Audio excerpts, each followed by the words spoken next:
Hi dear students. तो हम पढ़ रहे हैं process of recombinant DNA technology. Steps पढ़ रहे हैं। पहला स्टेप हमने पढ़ा आइसोलेशन ऑफ जेनेटिक मटेरियल और डीएनए। तो उसके बाद जो दूसरा स्टेप है वो है cutting of DNA at specific locations, that is fragmentation of DNA.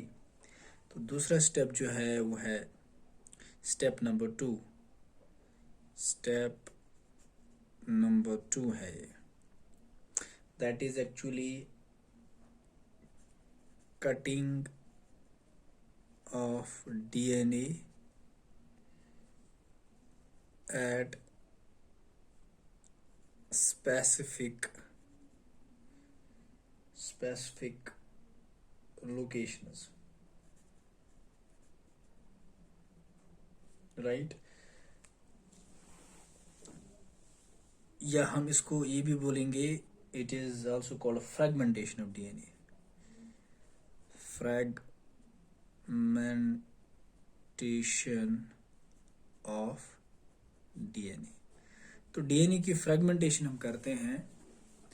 तो इसमें हम क्या करेंगे, जो हमने डीएनए जो डीएनए हमने अभी आइसोलेट किया, प्यूरिफाई किया, ठीक है। तो उसके बाद इस डीएनए को, आइसोलेटेड डीएनए को हम क्या करते हैं, we just subject it to restriction enzymes at optimum conditions.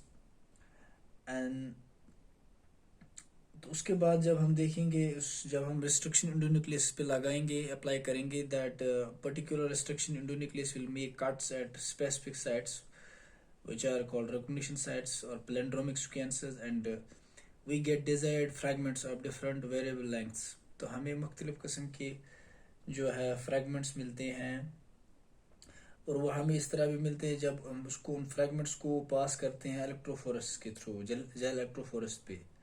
तो वहाँ से हमें क्या है कि तो हमें मुख्तलिफ किस्म के फ्रैगमेंट्स मिलते हैं, ठीक है। तो जो हमें डिजायर्ड जीन्स चाहिए होते हैं उनको आइडेंटिफाई करके हमें सेपरेट किया जाता है, ठीक है। तो उस जो हमने यहाँ पे फ्रैगमेंट्स अब बनाए डीएनए के, डिजायर्ड फ्रैगमेंट जो हमें चाहिए होते हैं जीन्स, तो उसको हम पैसेंजर डीएनए बोलते हैं। पैसेंजर, क्योंकि इसी को एज ए पैसेंजर इस्तेमाल करेंगे हम वेक्टर पे, ठीक है। तो दूसरा स्टेप जो है, यहाँ पे हम क्या करते हैं, वही just apply restriction. Here in this step we apply the specific restriction endonucleases, right? Why we use, in order to get desired fragments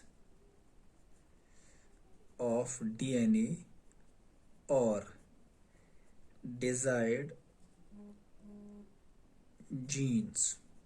The genes which we are looking for, or the fragments of DNA which we are looking for, which we are desired for to get these genes, and we apply such kind of specific restriction endonucleases on that DNA, isolated DNA.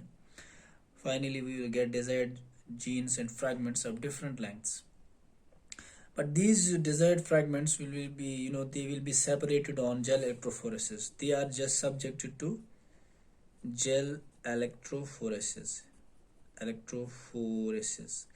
We have discussed it in previous classes. You can check my previous video on this, how to separate different the DNA fragments of variable lengths. They are separated on gel electrophoresis, where we use an agarose gel, and then we use a current, and because DNA is negatively charged and it just moves from positive to negative to positive electrode, and then finally it also is separated on the basis of their size. Smaller size will move faster, and larger will remain behind, so they will give bands of different lengths, and finally we will get separated the pure form of the desired genes on that. And that then we get this separate though desired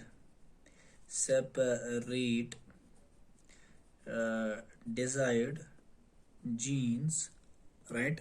These desired genes are, और DNA जिसको हम बोलते हैं, it's called passenger DNA, called passenger DNA, passenger DNA, right? तो इस तरह के DNA को पैसेंजर DNA बोलते हैं।